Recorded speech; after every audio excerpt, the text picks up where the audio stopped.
ಹೆಚ್ಚುತ್ತಿರುವ ಬಿಕ್ಕಟ್ಟು ಬಾಂಗ್ಲಾದಂತಹ ಪರಿಸ್ಥಿತಿ ಭಾರತದ ಕೆಲ ರಾಜ್ಯಗಳಲ್ಲೂ ಉದ್ಭವಿಸುತ್ತಿದೆಯಾ?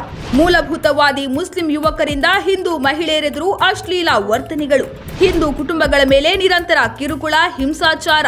ಮಾಧ್ಯಮ ವರದಿಯಿಂದ ಬಹಿರಂಗ. ಹಿಂದೂಗಳ ಮೇಲೆ ಮುಸ್ಲಿಂ ವ್ಯಕ್ತಿಗಳು ಕಿರುಕುಳ ನೀಡಿ ಹಿಂಸಾಚಾರ ನಡೆಸುತ್ತಿರುವ ಆಘಾತಕಾರಿ ಘಟನೆ ಗುಜರಾತ್ನಲ್ಲಿ ನಡೆಯುತ್ತಿದ್ದು, ಖಾಸಗಿ ಮಾಧ್ಯಮವೊಂದು ಪ್ರಸಾರ ಮಾಡಿದ ಸರಣಿ ವರದಿಗಳ ಬಳಿಕ ಗುಜರಾತ್ನ ಸನಂದ್ನಲ್ಲಿರುವ ಕಲಾನ ಗ್ರಾಮವು ತೀವ್ರವಾದ ಕೋಮುಘರ್ಷಣೆಯ ತಾಣವಾಗಿದೆ.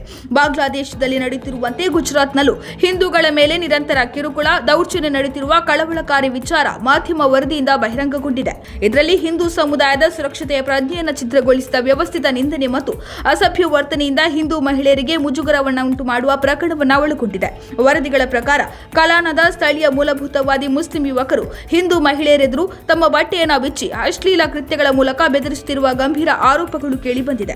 ಹಿಂದೂ ಮಹಿಳೆಯರು ತಮ್ಮ ದೈನಂದಿನ ಕೆಲಸಗಳಿಗಾಗಿ ಚಾವಣಿಗಳಿಗೆ ಹೋದಾಗ ಪಕ್ಕದ ಚಾವಣಿಗಳಲ್ಲಿರುವ ಇಸ್ಲಾಮಿಸ್ಟ್ ಹುಡುಗರು ಅಸಭ್ಯ ಕೃತ್ಯಗಳನ್ನು ಮಾಡುತ್ತಾರೆ ಮತ್ತು ಅವರನ್ನು ಅವಮಾನಿಸಲು ತಮ್ಮ ಬಟ್ಟೆಗಳನ್ನು ಬಿಚ್ಚುತ್ತಾರೆ. ಈ ನಡವಳಿಕೆಯನ್ನು ವಿರೋಧಿಸಲು ಪ್ರಯತ್ನಿಸಿದಾಗ ಅವರು ದೈಹಿಕ ಹಲ್ಲೆ ಮತ್ತು ಮೇಲ್ಚಾವಣಿಯಿಂದ ಕಲ್ಲು ತೂರಾಟ ಮಾಡುತ್ತಾರೆ ಎಂದು ಹಿಂದೂ ನಿವಾಸಿಗಳು ತಮ್ಮ ಅಳಲನ್ನ ತೋಡಿಕೊಂಡಿದ್ದಾರೆ.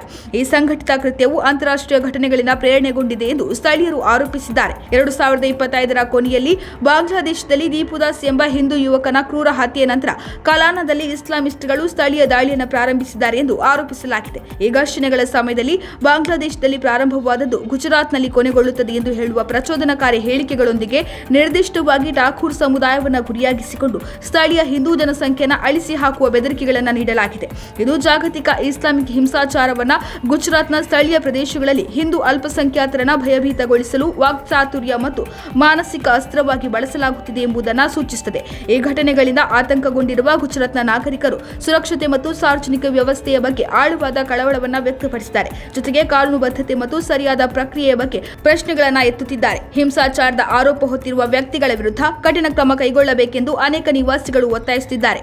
ಲೈಂಗಿಕ ಕಿರುಕುಳ ಮತ್ತು ಸಾರ್ವಜನಿಕ ಅಸಭ್ಯತೆಯನ್ನು ಒಳಗೊಂಡ ಪ್ರಕರಣಗಳಲ್ಲಿ ತ್ವರಿತ ಬಂಧನಗಳು ಮತ್ತು ಪಾರದರ್ಶಕ ತನಿಖೆಗಳ ಮೂಲಕ ನ್ಯಾಯ ವ್ಯವಸ್ಥೆಯಲ್ಲಿ ಮಹಿಳೆಯರ ಘನತೆ ಮತ್ತು ಸಾರ್ವಜನಿಕ ವಿಶ್ವಾಸವನ್ನು ಪುನಃಸ್ಥಾಪಿಸಬೇಕೆಂದು ಹಿಂದೂ ಮಹಿಳೆಯರು ಆಗ್ರಹಿಸಿದ್ದಾರೆ.